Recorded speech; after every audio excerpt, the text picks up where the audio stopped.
Matagumpay na idinaos kagabi sa Araneta Coliseum ang Ako'y Pinoy, isang benefit concert para sa mga biktima ng Bagyong Ondoy. Ayon kay Ogie Alcacid, simula pa lang daw ito ng marami pang proyektong ilulunsad, kasama ang ilan pang mga awit tulad ng isang CD album at isa pang pagtatanghal sa Big Dome sa isang buwan. Noong Wednesday, nag-meet kaming mga artists. Nagbuo kami ng isang grupo under OPM at kami gagawa ng campaign. Ang title ng campaign is Kaya Natin Ito. It's a CD na aming ire-record.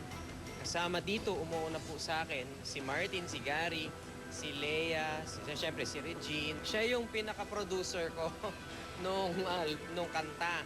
Siya yung nag-a-assign ng mga solo. Ang laking tulong sa akin ni Regine. Pagkatapos, may concert din kami sa November 14 dito rin sa Araneta. Susubukan po namin na babaan yung ticket para lahat po makapanood at makatulong. It's your way of helping our victims of Ondoy and Pepeng through Red Cross and Gawad Kalinga.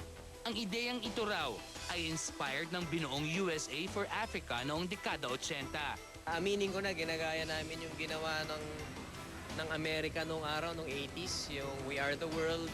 Kasi from there, naging USA for Africa, naging Live Aid. Kumbaga, nanganak ng nanganak, no? Yung projects nila, dumami ng dumami yung concert, dumami ng dumami yung mga artists na tumulong. Sa katunayan, sa Lunes, Martes at Miyerkules sa darating ay nakatakdang mag-record sa bahay ng R&B Princess si JR ang lahat ng mga GMA talents. Samantala, mapaglaanan pa kaya ito ng oras ng nobya ni Ogie na si Regine na balitang may matinding kaso ng migraine. Medyo okay na siya ngayon. Hindi ko na siya nariringgan na sumasakit ang ulo. Yung migraine kasi ganyan talaga, no?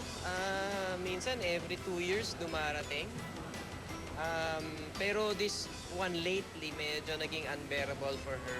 Well, there was once dinala ko siya sa hospital, sa doktor. Binigyan lang siya ng gamot. Hindi naman niya kailangang ma-confine.